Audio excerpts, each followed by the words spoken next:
The first time that I heard that, I had lung cancer, actually, I had been in a hospital for about 3 weeks and it was time for me to get released. But at that time, nobody said, no doctor said exactly what was going on with me.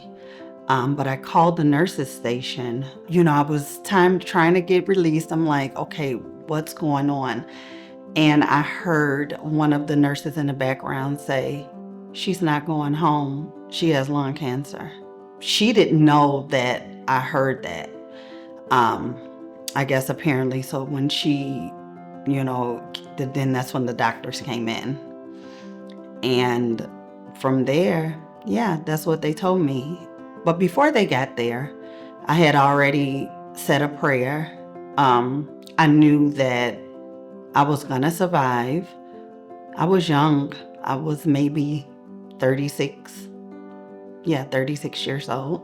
When the doctors came in, and that's when they told me. And then I, I didn't cry. I just knew that I was gonna face it and fight it head on.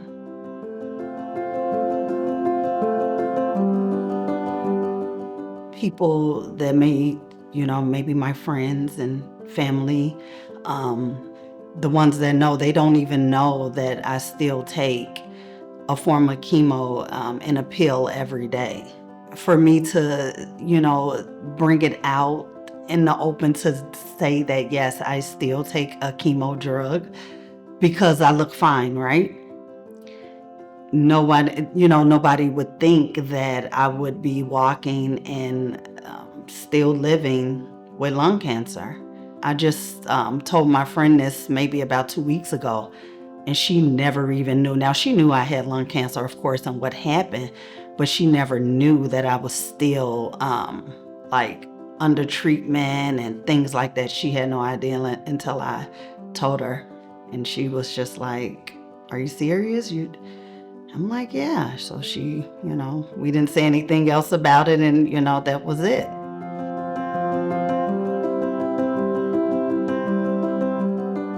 Pretty much my perspective definitely changed about life. Just being graceful, as I always been, but for all. You have to understand life to go through something like that. So I just take my life with strides and, be the best parent that I can be to my children.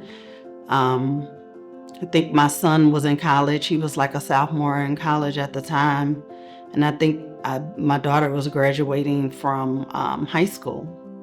And now my son is a senior paralegal. He's 24 years old, and my daughter is starting nursing school in May. But I don't really know what they thought about it. Just living life to the fullest. That's the thing. Loving on your family and just like being there for others.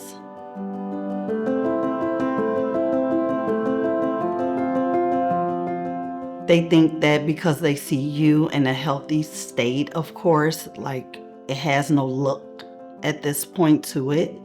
Now, before it did, when it first happened, this is why, my friend, they never even knew that I still took was taking medication, pretty much a chemo pill every day. But I just knew that I was gonna survive. I just knew it. My mom was there with me, and we like toughed it out. My family, they were there as well. Because in the beginning, it's hard to share things like that. And it's not things like that. It's the hurt that comes along with how other people may feel as well. So no, I didn't say it right away because I didn't even know. Never been sick in my life. You go to these I didn't understand what they were saying. So thank God for my mom being there to, kind of understand.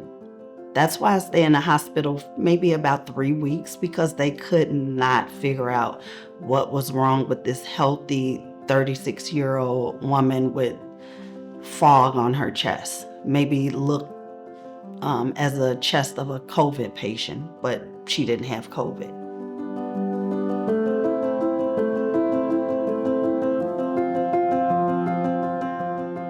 knowing that every day that you wake up, you have a duty to serve, and that's, of course, yourself and others, even outside of your family. So just being that like voice of reason for whatever it may be. And now, from the beginning, of course, when it first happened, you go into a shell because you want to figure out what's going on and how it affects others. But now I talk about it freely. And I just think that when people see me, they are like, you know, are you serious? And you look like a great bill of health. So, I just, keep the faith. That's the main thing. Stay in prayer and be good.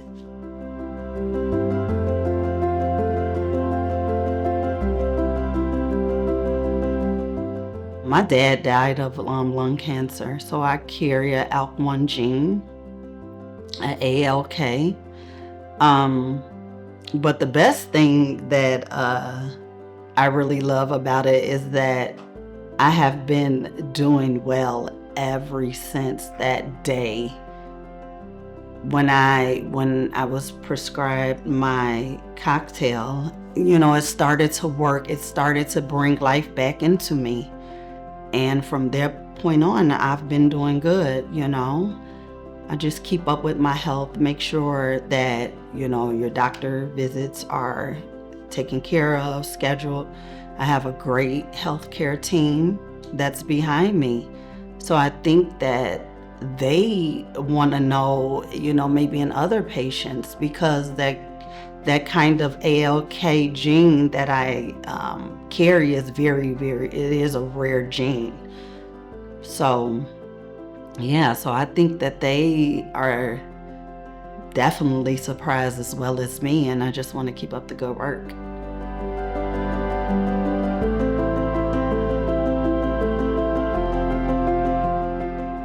I would tell them to never give up. And I think when you go through something like that, you have to remain positive. Once everything is out and everyone understands, I think that's the key to living, is being positive, knowing in your spirit, like, listen, I'm gonna survive. And that's exactly what I told myself. Like, I knew, even if whatever would have happened, I just knew at that moment that, listen, I'm gonna fight this, and I'm gonna get through this. So that's for every other patient out there, to just be positive, keep a healthy mind state, even through the depression that it can cause.